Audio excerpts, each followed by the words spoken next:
Hi everyone, my name's Anna Marie. Welcome to Card Making Project 595 using our Anna Griffin supplies. Today we're going to make a gorgeous card, but not only that, we're going to look at a great technique as well using some stamps. And I want to show you how to stamp the inside and the outside. Just want to show you everything that we're going to use, as in the dies and the stamps. Everything else will be listed on my blog, i.e. the card stock, the card size, etc. So be sure to check the blog out just in case there's anything that I don't, remember to tell you. And my brain's a bit fuzzy after having a bit of time off, so it is always best to check the blog.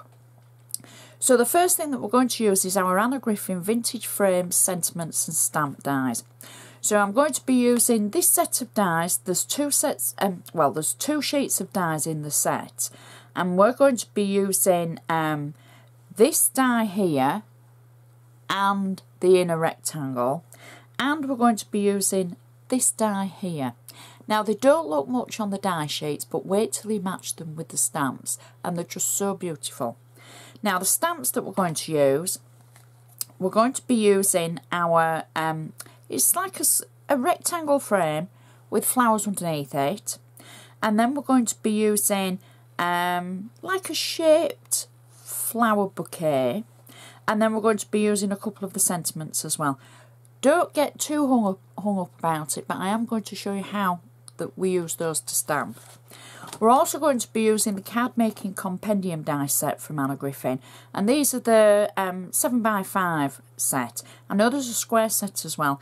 These haven't been in the UK as yet. However, I know a lot of you have got nesting dies, so you could use whatever you have in your stash. Don't be frightened to substitute things.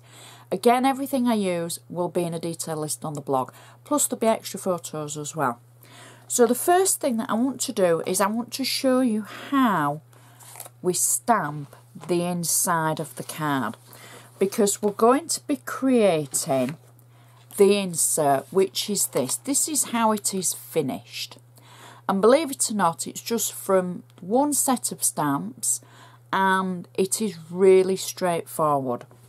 So the first thing that I've done is I've taken a piece of ivory cardstock and I've cut it 4.8 inches by 6.8 inches so that it will fit inside of our card.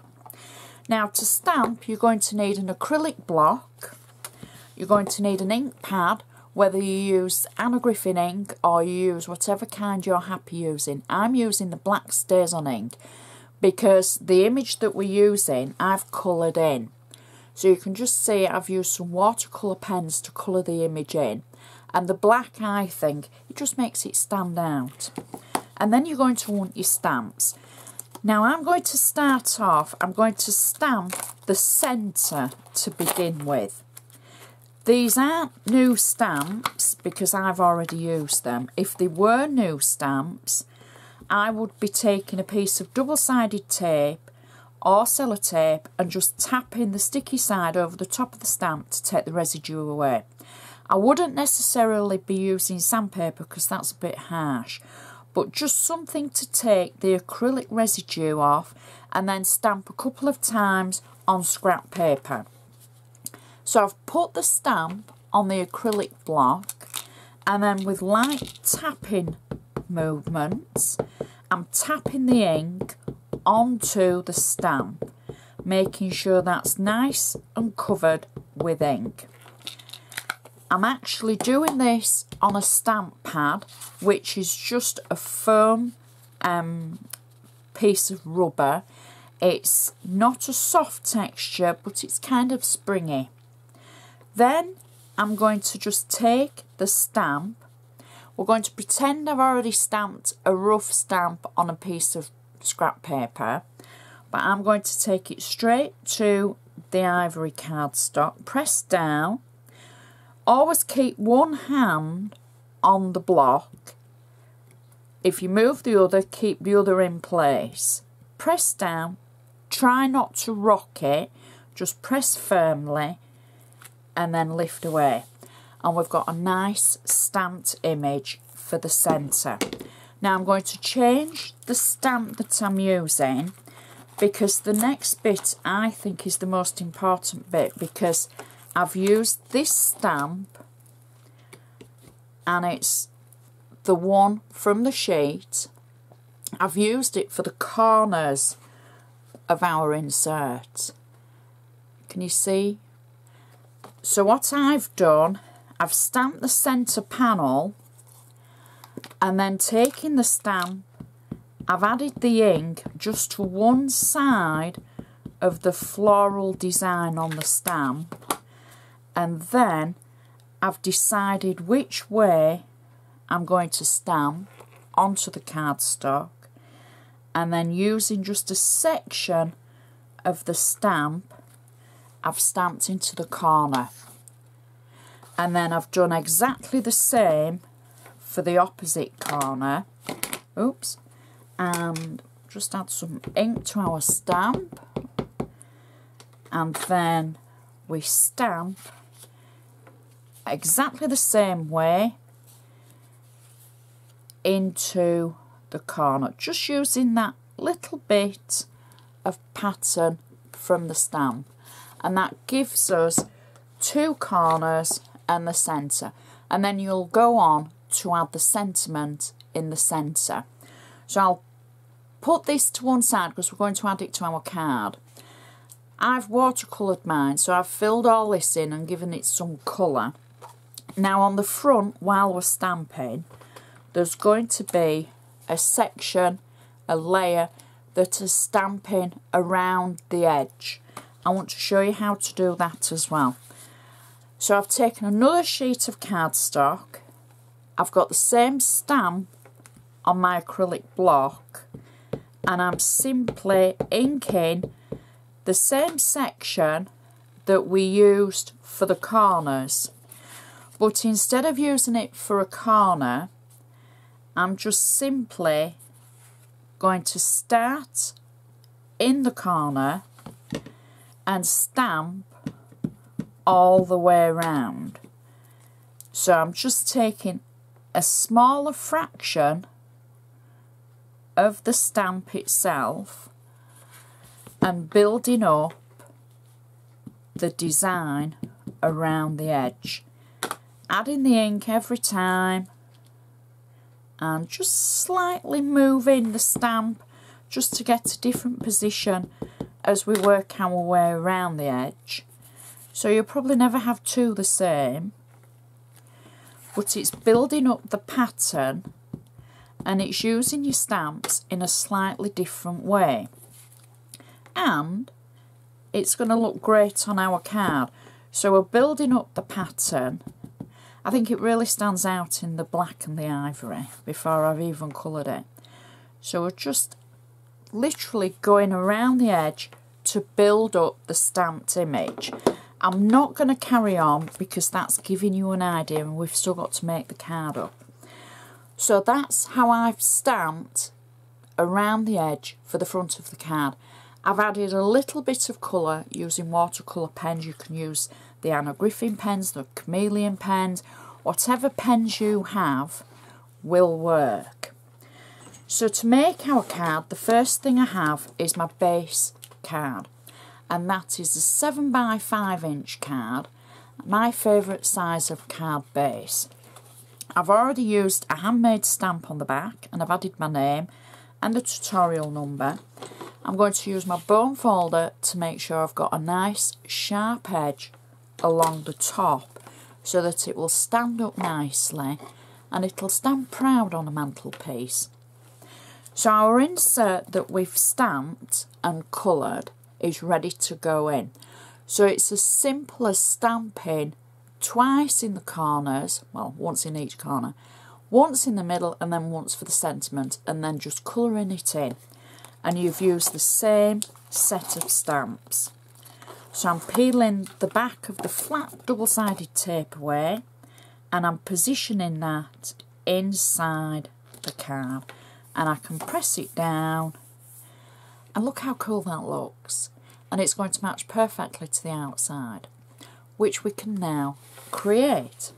So I'm just going to use my bone folder again to make sure I've got a nice sharp crease, and the base layer for the outside of the card is I've cut from the Perfect Palette range from Anna Griffin a 7x5" piece of cardstock, and you'll see it's got an aperture in it.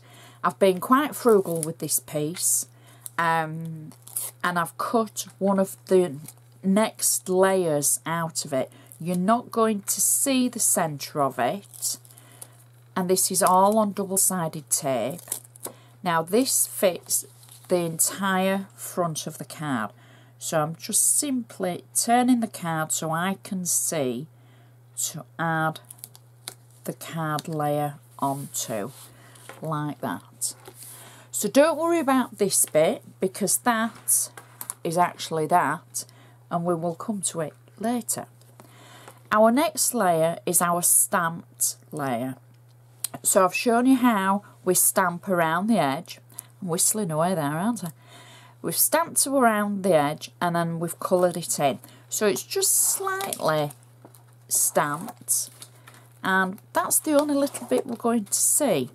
I've got flat double-sided tape on the back of it, and I'm going to add it over the top of our previous layer. So that covers up the centre that we cut out, so we don't know that that's happened. And then my next layer is just a piece of plain ivory cardstock, and that's on 3D foam, and I'm just going to position that over the previous layer like so and press that down. So that's why we've only stamped the edge of the card, because that's the only little bit we're going to see. Our next layer is the aperture that we cut out of the base layer for the card, and again I've used the compendium die set from Anna Griffin, and I've just got flat tape on the back of it, and I'm going to position that just through the centre of our previous layer. That was also die cut from the compendium set with the second set of dies. So we've got one shape for one layer and a second shape for the next layer. Now we can add some of our stamped images. So from the stamp set from the Vintage Frame and Sentiments, I've stamped out 2 of the same rectangles that we used in the actual centre in the insert of the card. I've stamped them in black ink, and then I've used the watercolour process to colour them in. I'm going to turn one of them round, and I'm going to add just 2 below the centre of our card, and then the second one I'm adding just above the centre of our card. So something a little bit different there. They were both on 3D foam. Then the actual stamp that we've used to go around the edges, I've used it in its entirety. I've stamped on ivory cardstock and I've watercoloured it again. I've got it on 3D foam at one side and flat tape at the other, because I'm going to simply add it over a section of our stamped image, so it will sit flat here and then stamp round at the other side. And then I've done the same on a second one to put on the second image like that. There we go. So that's all we've done so far. Then I've taken 2 of the sentiments. One is Happy Birthday and the second is Make a Wish. I've stamped them again on ivory cardstock, and I've used black stays on ink. I've got them on 3D foam, and I'm going to add 1 to the centre of the first rectangle, and then the second to the inside of the second rectangle. There we go, like so. And then I've got 2 little pink bows, and I'm going to add 1 to one side of the rectangle and the second one to the other side, like so. And that is our card finished. And you can see how totally pretty that is. So I've only used a few items: the vintage frame sentiment stamps and dies, the card making compendium die set, ivory cardstock, perfect palette, and 2 pink bows, and stays on ink. So it's just such a pretty card. The inside matches perfectly. Definitely going to stand on a mantelpiece, definitely go in a normal envelope, and it's using your stamping techniques and your stamps in a slightly different way, as well as the way that they're intended to be used, as using as embellishments and sentiments. And I just think it's a great card to come back with after my break. And it's just very pretty. You can colour it in whatever colours you want to colour it to tone in with the items that you use. Please check my blog for the extra photos of both inside and outside of the card. Feel free to share with your crafty friends the video, the blog, etc. And it's always nice hearing from you. So I would just like to say thank you so much for watching, and I shall see you next time.